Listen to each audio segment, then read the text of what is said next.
साबिक lieutenant general फैज़ हमीद को 14 साल कैद बामुशक्कत की सज़ा का इतलाक आज से होगा।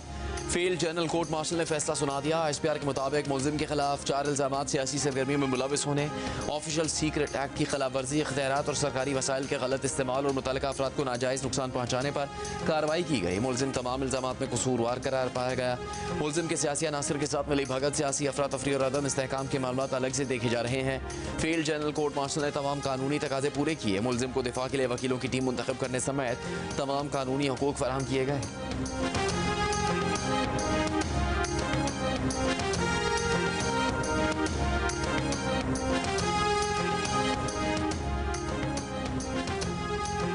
साबिक लेफ्टिनेंट जनरल फैज़ हमीद के खिलाफ पाकिस्तान आर्मी के एक्ट के तहत फील्ड जनरल कोर्ट मार्शल का अमल शुरू किया गया, जो 15 माह तक जारी रहा। ISPR के मुताबिक फैज़ हमीद को 12 अगस्त को फौजी तहवील में लिया गया।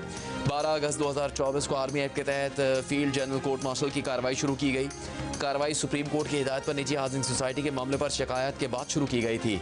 29 नवंबर 2022 को लेफ्टिनेंट जनरल फैज़ हमीद ने कबल अज़ वक्त रिटायरमेंट ले ली।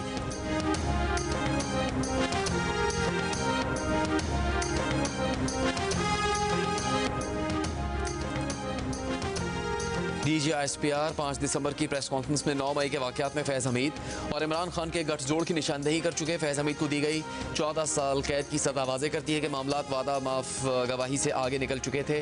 9 मई के वाक़यात फैज़ हमीद और बानी PTI का मुश्तरका मनसूबा था, जिससे जाहिर होता है कि इमरान खान वाकई फ़ौज को सियासत में घसीट रहे थे। ISPR की आज की प्रेस रिलीज़ में फैज़ हमीद के लिए सियासी मिली भगत, सियासी इश्तियाल अंगेज़ी और अदम इस्तेहकाम जैसे अल्फाज चुने गए और बताया गया कि साबिक लेफ्टिनेंट जनरल फैज़ हमीद को 14 साल कैद बामुशक्कत की सज़ा सुना दी गई है।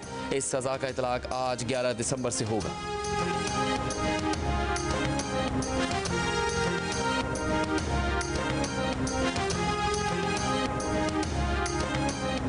एक लैंडमार्क डिसीजन है और मैं समझता हूं कि इससे रूल ऑफ लॉ और मुल्क के अंदर एक जो अकाउंटेबिलिटी का मैकेनिज्म है उसको बड़ी तकवीयत मिली है। ये PTI के सियासी मुशीर बने, इन्होंने PTI की पूरी पॉलिटिकल सपोर्ट की और 9 मई जैसे वाकयात और दीगर जो वाकयात थे जिसमें इंतशार फैलाना, स्टेट के खिलाफ जो है वो बगावत करना, एजिटेशन करना और अपनी पोजीशन को मिसयूज करना, तो ये तमाम चीजें सबूतों के साथ इररिफ्यूटेबल एविडेंस जिसे हम नाकाबिले तरदीद सबूत कहते हैं, ये साबित हुआ है।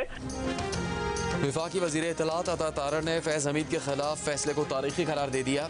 जियो न्यूज़ से गुफ्तगू में कहा कि कानून से कोई बालातर नहीं, आज का फैसला हक और सच की फतह है। आज रेड लाइन क्रॉस करने वाले शख्स को सज़ा हुई। फैज़ हमीद तमाम इल्ज़ामात के मुर्तकब पाए गए। फैज़ हमीद के सियासी मामलात की मज़ीद तहकीकात होंगी। फैज़ हमीद PTI के सियासी मुशीर बने, PTI को सियासी मदद फराहम की। फैज़ हमीद पर 9 मई जैसे वाक़यात, इंतशार फैलाना और रियासत के खिलाफ बगावत करना साबित हुआ है। वज़ीर मुमलिकत बराए दाखिला तलाल चौधरी ने कहा जाता है कि फैसले से एहतसाब होता नजर आ रहा है। ऐसी मिसालें बहुत कम मिलती हैं कि किसी अहम तरीन सिक्योरिटी इदारे के सरबराह का कोर्ट मार्शल किया गया हो।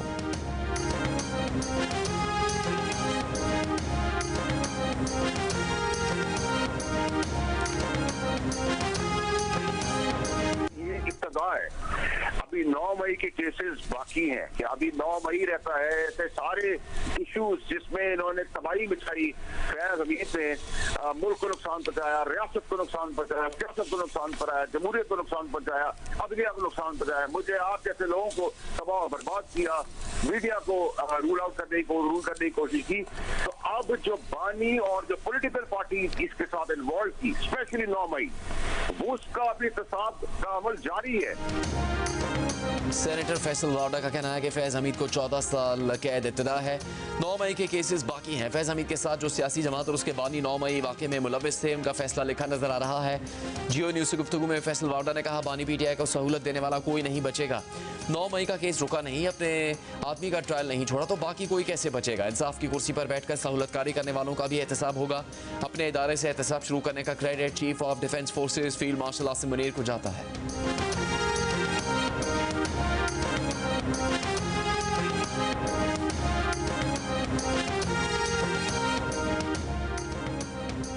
वज़ीर दिफा ख्वाजा आसिफ का कहना है कि कौम बरसों फैज़ हमीद और जनरल बाजवा के बोए हुए बीजों की फसल काटेगी।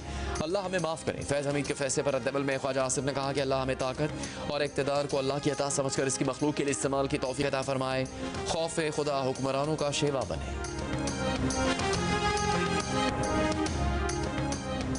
माहिर कानून अख्तर औसाफ ने कहा है कि फैज़ हमीद का ट्रायल काफ़ी देर तक जारी रहा, इसमें उन्हें मौके मिले, शवाहिद रिकॉर्ड किए गए, तमाम कार्रवाई कानून के मुताबिक हुई। इतने बड़े अहदेदार पर इख्तियारात का गलत इस्तेमाल होना बदकिस्मती की बात है।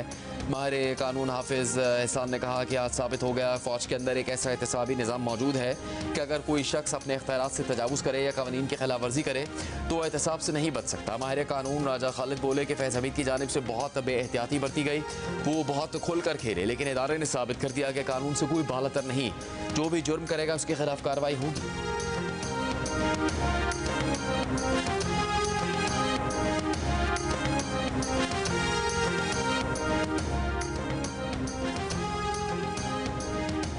बस बहुत हो चुका, पाक फौज और उसकी आला क़यादत पर तनकीद की अब कोई गुंजाइश नहीं। पाकिस्तान तहरीक इंसाफ की क़यादत को वाज़ेह अल्फाज में बता दिया गया है। दी न्यूज़ के एडिटर इन्वेस्टिगेशन अंसार अब्बासी ने PTI ज़राए से मुतालिक अपनी रिपोर्ट में बताया कि उन्हें ये बात सख्ती से बता दी गई है कि फ़ौज मुखालिफ मुहिम बिल्कुल बर्दाश्त नहीं की जाएगी।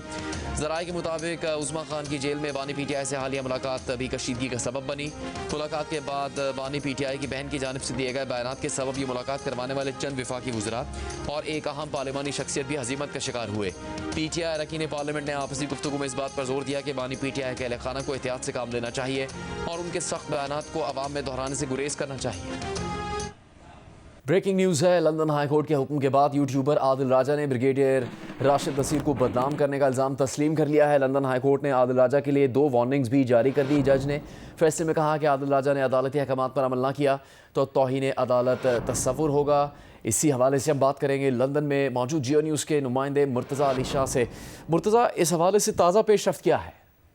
जी, ताज़ा तरीन पेशरफ्त यह है कि लंदन हाई कोर्ट ने एक कल ऑर्डर इशू किया था जिसमें उन्होंने जो यूट्यूबर आदिल राजा हैं उनका जो ब्रिगेडियर रिटायर्ड राशिद नसीर का डेफेमेशन केस है उसमें कोर्ट ने उनको एक ऑर्डर इशू किया था 4 पेजेस का, जिसमें वार्निंग दी थी कि अगर तो वो कोर्ट ऑर्डर से कंप्लाई नहीं करेंगे तो उस सूरत में उनको जेल भी हो सकती है, उनको जुर्माना भी हो सकता है और उनके जो एसेट्स हैं वो भी सीज हो सकते हैं। फिर जज ने एक पूरा 4 सफ़ों का एक ऑर्डर लिखा है जिसमें उसने जो जज ने कहा था कि आदिल राजा को समरी पब्लिश करनी है जो उनके खिलाफ फैसला आया अपने ट्विटर अकाउंट पे, फेसबुक पे, यूट्यूब पे और वेबसाइट पे। अब से थोड़ी देर पहले आदिल राजा ने कोर्ट ऑर्डर्स को कंप्लाई करते हुए उनका जो ट्विटर अकाउंट है वहां पर और सारे जो कोर्ट ऑर्डर में जो मुख्तलिफ प्लेटफॉर्म दिए गए उन सब पर उन्होंने जो समरी छापी है, जिस समरी में उन्होंने इस बात की तस्दीक की है कि उनके खिलाफ जो 14 और 29 जून 2022 के दरमियान उन्होंने राशिद नसीर के खिलाफ मुख्तलिफ किस्म के जो हतक आमेज इल्ज़ाम लगाए थे, जिसके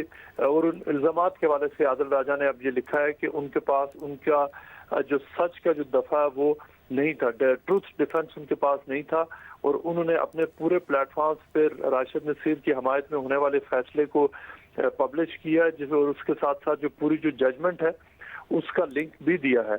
इसमें जो आदिल राजा को कोर्ट ने ये अब उन पर पाबंदी लगा दी है, लंदन हाई कोर्ट ने थ्रू एन इंजंक्शन ये पाबंदी लगी है कि वो किसी भी सूरत में वो अब राशिद नसीर के खिलाफ जो उन्होंने 10 मुख्तलिफ पब्लिकेशन में इल्ज़ाम लगाए थे वो इल्ज़ाम डायरेक्टली इनडायरेक्टली किसी एजेंट के जरिए अपने किसी रिश्तेदार या घर वाले के जरिए वो इल्ज़ाम रिपीट नहीं कर सकते। और वो इल्ज़ाम ये है कि राशिद नसीर ने जो लाहौर हाई कोर्ट को टेक ओवर करके 2022 में PTI के खिलाफ इलेक्शन मैनिपुलेशन की, वो आसिफ अली जरदारी से सीक्रेटली मिले और उन्होंने इलेक्शन रिग की और ये कि ISI के हेडक्वार्टर में एक वहाँ पर इलेक्शन सेल बना हुआ था जिसका मकसद था PDM की पार्टीज को जितवाना और PTI को हराना, और ये कि राशिद नसीर को इस जो वो एक ब्लैक शीप है, ये कोई भी जो 10 मुख्तलिफ पब्लिकेशन के ऊपर जो इल्ज़ाम थे जिनके ऊपर राशिद नसीर की हमायत में जो डेफेमेशन केस का जो फैसला आया वो कोई भी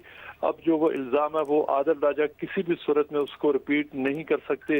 ये कोर्ट की तरफ से बाकायदा उनको इंजंक्शन दे के पाबंद कर दिया गया है। उसके अलावा कोर्ट ने उनको ये भी हुक्म दिया है कि वो 1 महीने के अंदर अंदर तकरीबन जो टोटल अमाउंट बनती है 2,60,000 लीगल कॉस्ट में और तकरीबन 50,000 राशिद नसीर को कि वो भी वो पे करें।